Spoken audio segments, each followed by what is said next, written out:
¿Qué tal? Bienvenidos a una nueva sesión de este taller de escritura creativa y hoy vamos a hablar de personajes, de la caracterización de personajes. Recordemos que en las grabaciones anteriores dijimos que cada personaje tenía que estar caracterizado en su justa medida. ¿Esto qué quiere decir? Que los personajes principales tendrán una caracterización más elaborada, con más detalle que los personajes secundarios y así siguiendo hasta el personaje anecdótico. Por lo tanto, buscaremos los aspectos específicos para caracterizar a nuestro personaje principal, a nuestro protagonista, a nuestro antagonista, a personajes que tengan gran importancia en la obra, pero iremos diluyendo esa caracterización y utilizando aspectos más universales y aspectos típicos, como puede ser el estereotipo, para caracterizar a otros personajes en los que simplemente esa pequeña indicación bastará para caracterizarlos. Por ejemplo, un personaje anecdótico que sea un pizzero, ¿no? Pues todos tenemos el estereotipo del pizzero en la mente, pero si el pizzero en la obra solo sale para llevar la pizza y ya no aparece nada más, no es necesario ahondar en los detalles y realizar un esfuerzo de caracterización en este personaje. Recordemos que caracterización y descripción no era lo mismo. La descripción es una parte de la caracterización, pero cuando hablamos de caracterización hablamos de mucho más. Podéis encontrar infinidad de clasificaciones de personajes. A mí las que más me interesan son la primera, la que estaba comentando, que distingue entre personaje principal y personajes secundarios hasta llegar al anecdótico, por la importancia de la caracterización en cada uno de ellos, que ya he comentado, y la que distingue entre protagonista y antagonista, porque entre medio de ellos está el conflicto. Aquí, para simplificarlo, he puesto protagonista bueno, antagonista malo. Ya sabéis que no siempre tiene que ser así, como que tampoco tiene que ser que el antagonista o el protagonista sean personas físicas, pueden ser grupo de personas o pueden ser lo que sea, ¿vale? El antagonista incluso puede ser un conflicto interno, no necesariamente tiene que estar personificado. Lo que sí es importante es que tienen fuerzas contrapuestas contra el conflicto. El protagonista intenta resolver y el antagonista intenta que no resuelva. Vamos con la caracterización. Ya hemos visto que dentro de la caracterización una parte es la descripción.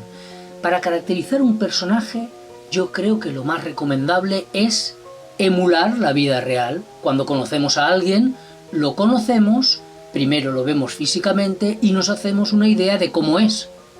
Idea que vamos variando a medida que lo escuchamos hablar, por lo que dice y por cómo lo dice, a medida que conocemos sus acciones, también cuando los demás nos cuentan cómo es.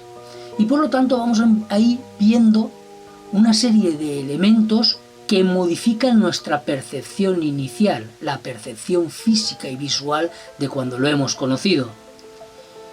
Esto, si queremos caracterizar al personaje, la descripción física, si la vamos a hacer, tendrá que ser al principio de la obra. No vamos a describirlo en la página 417 para decir cómo era, no tiene ningún sentido. Pero hay más elementos de caracterización. Mirad, cuando yo era chiquitín, iba a jugar a casa de mi amigo Eusebio, que vivía debajo de casa, y de mi amigo Benjamín, que vivía arriba. Cuando iba a casa de Eusebio, él sacaba su juego, todo ceremonioso, el juego era Divertilandia, lo sacaba de un armario del que tenía una llavecita, abría con la llavecita, abría el juego y ahí estaban todos los billetitos ordenados con una cintita, los dados puestos en su sitio, todo colocado muy bien en su lugar, el tablero perfecto. Cuando iba a casa de Benjamín, todo era distinto. Él se metía debajo de la cama, me enseñaba medio culo, sacaba allí una caja llena de polvo con los aristas desportilladas, las abría, empezaba a rebuscar por allí.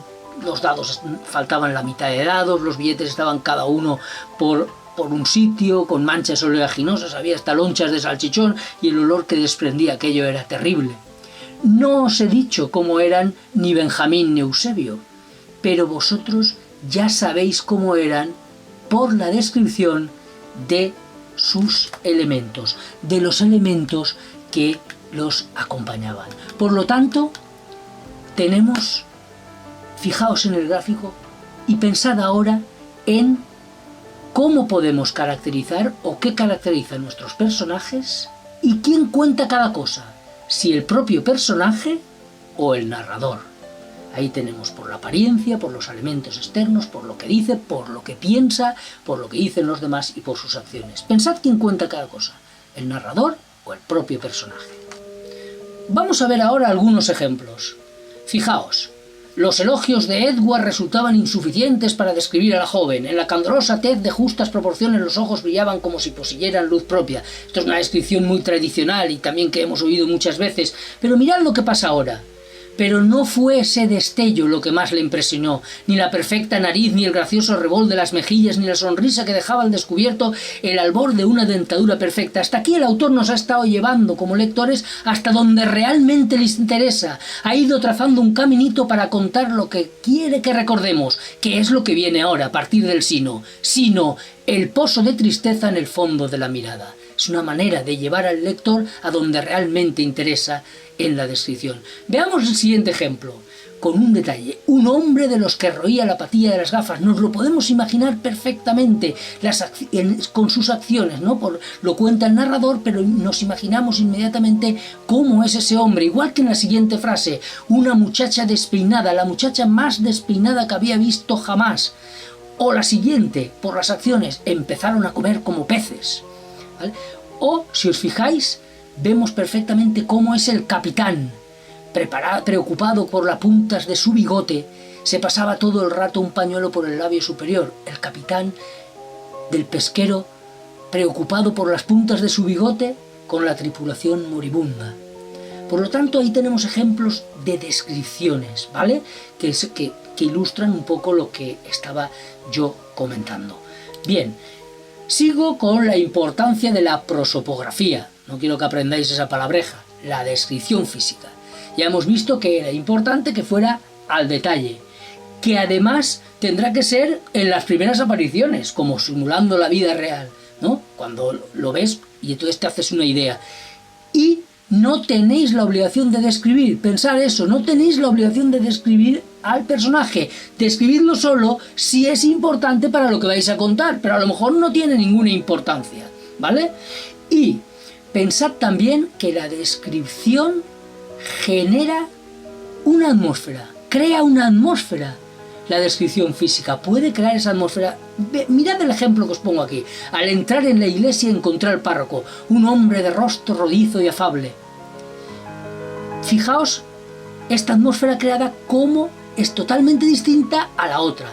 Al entrar en la iglesia encontré al párroco, un hombre de rostro anguloso y amargo. Hemos generado dos atmósferas distintas, totalmente distintas, por la descripción del personaje. Bien, y con esto hemos terminado la caracterización de personajes. Paso al ejercicio. Y en este ejercicio lo que os voy a pedir es que penséis en vuestra obra, en vuestra novela, en vuestro cuento preferido, o en un cuento que os guste mucho, un cuento que nos recomendaríais. ¿Cómo se enfrenta el protagonista al conflicto? ¿Cuál es el conflicto? ¿Cómo se enfrentan otros personajes? ¿Hay una serie de subconflictos? ¿Hay un antagonista claro? ¿Qué hace el antagonista?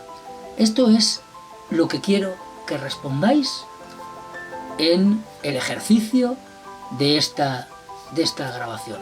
Nos vemos dentro de un par de días con los diálogos. Adiós.